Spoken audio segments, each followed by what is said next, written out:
आज के इस वीडियो में आपको पढ़ना है रस समीकरणमितीय अपक्रिया। ठीक है, इंग्लिश में इसको बोलते हैं स्टोइकोमेट्रिक रिएक्शन।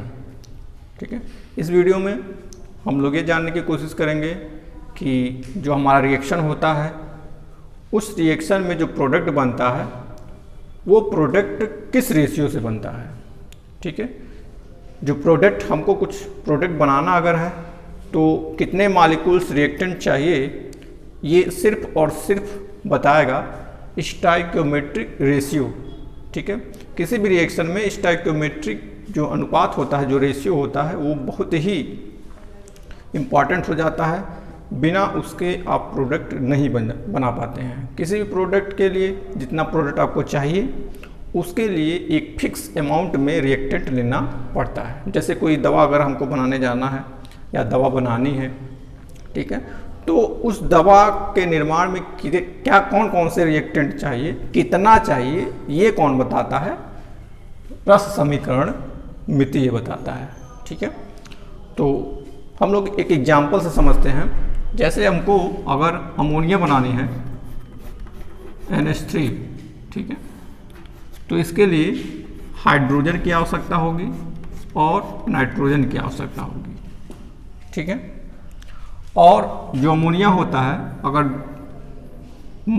दो मॉलिक्यूल्स अमोनिया हमको बनानी है तो अब रिएक्शन में 2 नाइट्रोजन और हाइड्रोजन की आवश्यकता 3 दूना 6। ठीक है, ये एक बैलेंस रिएक्शन है। ये रिएक्शन जो आपको दिखाई दे रहा है ये एक बैलेंस्ड रिएक्शन है। ठीक है, इस रिएक्शन में अमोनिया बन रहा है और अमोनिया कितना बन रहा है? 2 मॉलिक्यूल अमोनिया बन रहे हैं। ठीक है, 2 अमोनिया मॉलिक्यूल बनाने के लिए हमको चाहिए 1 मॉलिक्यूल नाइट्रोजन चाहिए, नाइट्रोजन गैस, और 3 मॉलिक्यूल हाइड्रोजन गैस चाहिए। ठीक है, ये एक बैलेंस रिएक्शन है और इस बैलेंस रिएक्शन में जो ये आपको नंबर्स दिखाई दे रहे हैं, मॉलिक्यूल की संख्या जो दिखाई दे रही है, उसको बोलते हैं रस समीकरणमितीय स्थिरांक या स्टोइकोमेट्रिक कोफिशिएंट भी बोलते हैं इसको। और जो रेशियो हमको मिलता है, अगर इस रिएक्शन में रेशियो की बात करें तो हाइड्रोजन के मॉलिक्यूल की संख्या 3, नाइट्रोजन के मॉलिक्यूल की संख्या यहाँ पे कितनी है? 1। ठीक है, यहाँ पे 1 छुपा हुआ, और अमोनिया के मॉलिक्यूल की संख्या 2 है। तो अगर रेशियो निकालना चाहेंगे तो 3 इज रेशियो 1 इज रेशियो 2 का है। ये जो रिएक्शन है इसमें 3 संबंध 1 संबंध 2 का अनुपात आपको दिखाई दे रहा है। ऐसे सभी रिएक्शन में, कोई भी आप रिएक्शन देख रहे होंगे उसमें कुछ ना कुछ अनुपात आपको दिखाई देगा ही देगा। ठीक है, तो अब हम ये बताने जा रहे हैं कि अगर 2 मॉलिक्यूल हमको अमोनिया, 2 मॉलिक्यूल अमोनिया अगर हमको बनानी है, अमोनिया हमको बनाना है, तो इसके लिए 1 मॉलिक्यूल नाइट्रोजन चाहिए, 1 मॉलिक्यूल नाइट्रोजन चाहिए, और 3 मॉलिक्यूल हमको हाइड्रोजन चाहिए। ठीक है, अब हम कहें अगर कि मॉलिक्यूल यहाँ पे जो अमोनिया है, 2 मॉलिक्यूल अमोनिया, मॉलिक्यूल की जगह हम Na क्या है? Avogadro number. ठीक है, और एवोगैड्रो नंबर आप जानते हैं, एवोगैड्रो नंबर बराबर क्या होता है? 6.023 गुणे 10⁻23, इतनी संख्या होती है। एवोगैड्रो एक नंबर है। ठीक है, जैसे मोल की बात हम किए थे, मोलों की संख्या, 1 मोल में जितने कण होते हैं वो कितने होते हैं? 6.023 गुणे 10⁻23, और यही नंबर क्या कहलाता है? एवोगैड्रो संख्या क्या कहलाता है? एवोगैड्रो संख्या कहलाती है। ठीक है, तो Na की बात करेंगे अगर हम, तो एवोगैड्रो संख्या की बात हो रही है यहाँ पे, मतलब कि इतनी अगर संख्या हमको अमोनिया बनानी है, ठीक है, 2Na की बात कर लेंगे, जैसे 2 मॉलिक्यूल था उसी तरह 2Na माने 2 एवोगैड्रो संख्या हमको अमोनिया बनानी है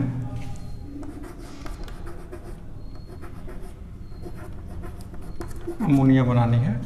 ठीक है, तो हमको नाइट्रोजन कितना चाहिए, 1 Na नाइट्रोजन चाहिए, और हाइड्रोजन की आवश्यकता 3 Na नाइट्रोजन की आवश्यकता, 3 Na हाइड्रोजन चाहिए। ठीक है, लिख भी सकते हैं H2N2। ठीक है, अब हम इसको रिलेट कर रहे हैं मास में। ठीक है, 2 या मोल में भी इसको कन्वर्ट कर सकते हैं। Na का मतलब होता है एवोगैड्रो संख्या, और एवोगैड्रो संख्या होता है मोल, मतलब 1 मोल में इतनी संख्या होती है। तो 2 Na है तो क्या हो जाएगा, 2 मोल हो जाएगा, 2 मोल अमोनिया, 2 मोल अमोनिया। 2 मोल अमोनिया के लिए हमको क्या चाहिए, 1 मोल Na, यहाँ 1 Na है तो 1 Na का मतलब 1 मोल। ठीक है, कैसे आया वहाँ पे बताया गया। ठीक है, 1 मोल बराबर 1 Na, और 1 Na में कितनी संख्या, इतनी संख्या। ठीक है, तो हमको 1 मोल N2 चाहिए, 2 मोल अमोनिया के लिए 1 मोल N2 चाहिए, और 3 मोल H2 चाहिए। ठीक है, तो आपको पता चल रहा है कि हमको अमोनिया अगर बनाना है, और 2 मालिक्यूल यहाँ बना रहे थे, 2 मालिक्यूल अमोनिया बना रहे थे, तो 1 मालिक्यूल नाइट्रोजन की आवश्यकता हो रही थी, और 3 मालिक्यूल हाइड्रोजन की आवश्यकता हो रही थी। ठीक, इसी प्रकार हम 2 Na अमोनिया बनाना है, 2 एवोगैड्रो संख्या अमोनिया बनाना है, तो 1 एवोगैड्रो संख्या नाइट्रोजन की आवश्यकता है, और 3 एवोगैड्रो संख्या हाइड्रोजन की आवश्यकता है। इसी तरह 2 मोल अमोनिया बनाना है, तो 2 मोल अमोनिया के लिए 1 मोल नाइट्रोजन की आवश्यकता है, और 3 मोल हाइड्रोजन की आवश्यकता है। अब मोल के बाद हम ग्राम में रिप्रेजेंट, मोलर मास में रिप्रेजेंट कर रहे हैं, मोलर द्रव्यमान में। ठीक है, हम लोग जानते हैं कि एक मोल जो होता है वो किसी भी परमाणु भार के, जो परमाणु भार होता है, मान लेते हैं ये कार्बन की बात करें, कार्बन का, तो कार्बन का परमाणु भार होता है 12। ठीक है, अगर इसको हम मोलर मास के रूप में कार्बन का मोलर मास लिखना हो, मोलर द्रव्यमान, तो आप लिख देंगे 12 ग्राम। ठीक है, अगर कार्बन का हमको परमाणु भार लिखना हो, परमाणु भार, तो आप क्या लिखेंगे, 12 AMU। ठीक है, तो परमाणु भार भी 12 है और मोलर द्रव्यमान भी 12 है। अंतर क्या, परमाणु भार में हम AMU का प्रयोग करते हैं, और मोलर द्रव्यमान में हम 12 ग्राम का प्रयोग, 12 ग्राम का प्रयोग, यहाँ AMU का प्रयोग कर रहे हैं और यहाँ पे ग्राम का प्रयोग कर रहे हैं। यहाँ 1 मोल की बात हो रही है, यहाँ 1 मोल की बात हो रही है, जो ग्राम में रिप्रेजेंट हो रहा है, ग्राम में रिलेटेड है, और यहाँ 1 मोल की नहीं, 1 परमाणु की बात हो रही है, इसलिए 12 AMU में लिखा जा रहा है। एटॉमिक मास यूनिट इसका होता है। ठीक है, तो यहाँ पे जो 2 मोल हमारा अमोनिया है, 2 मोल की बात कर रहे हैं। ठीक है, 2 मोल अमोनिया में हमारा जो ग्राम में आएगा मात्रा, ग्राम में जो हमारा भार आएगा वो कितना आएगा, अमोनिया के परमाणु भारों को जोड़ लीजिए, आपका मोलर द्रव्यमान निकल करके आ जाएगा, मतलब कि 2 मोल अमोनिया का द्रव्यमान निकल के आ जाएगा। ठीक है, तो 2 मोल अमोनिया का द्रव्यमान आपको निकालना है, तो अमोनिया NH3, और NH3 बराबर हो जाएगा 14 + 3 17 ग्राम।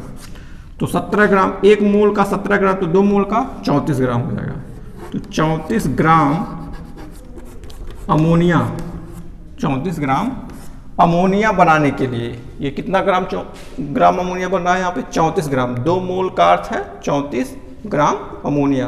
तो 34 ग्राम अमोनिया बनाने के लिए हमको कितने मोल नाइट्रोजन चाहिए, नाइट्रोजन 14 दूना 28 ग्राम नाइट्रोजन चाहिए।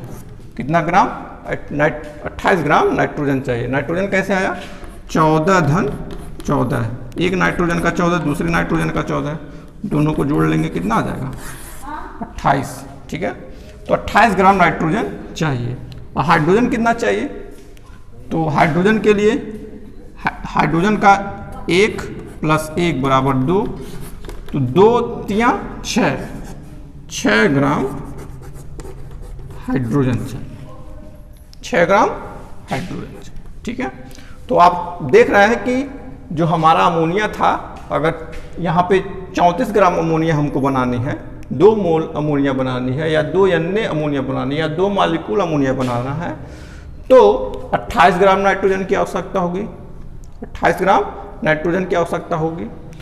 1 मोल या 28 ग्राम ना करके कह सकते हैं 1 मोल नाइट्रोजन की आवश्यकता होगी, या 1 अन्य नाइट्रोजन की आवश्यकता होगी, या 1 मॉलिक्यूल नाइट्रोजन की आवश्यकता होगी। इसी प्रकार हमको हाइड्रोजन कितना चाहिए? हाइड्रोजन चाहिए 6 ग्राम हाइड्रोजन कह सकते हैं यहाँ पे आवश्यकता होगी, या 3 मोल हाइड्रोजन कह सकते हैं यहाँ पे आवश्यकता होगी, या 3 अन्य हाइड्रोजन कह सकते हैं हमको आवश्यकता होगी, या 3 मॉलिक्यूल हाइड्रोजन कह सकते हैं इसको आवश्यकता होगी इस रिएक्शन में अमोनिया बनाने के लिए। ठीक है, तो ये जो रेशियो है, ये रेशियो ये बताता है कि हमारा प्रोडक्ट बनाने के लिए कितना रिएक्टेंट हमको चाहिए।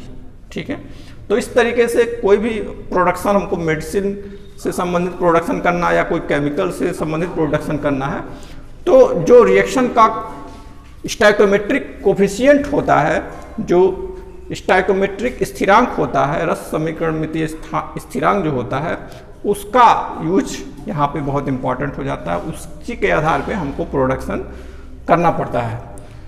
ठीक है, मेरे ख्याल से बातों को समझ रहे होंगे, और इस पर आप सवाल भी लगाते रहिएगा। जो सवाल नहीं आ रहा होगा उसको पूछ लिया करिए। ठीक है, इस वीडियो में इतना ही। ठीक है, नेक्स्ट वीडियो के लिए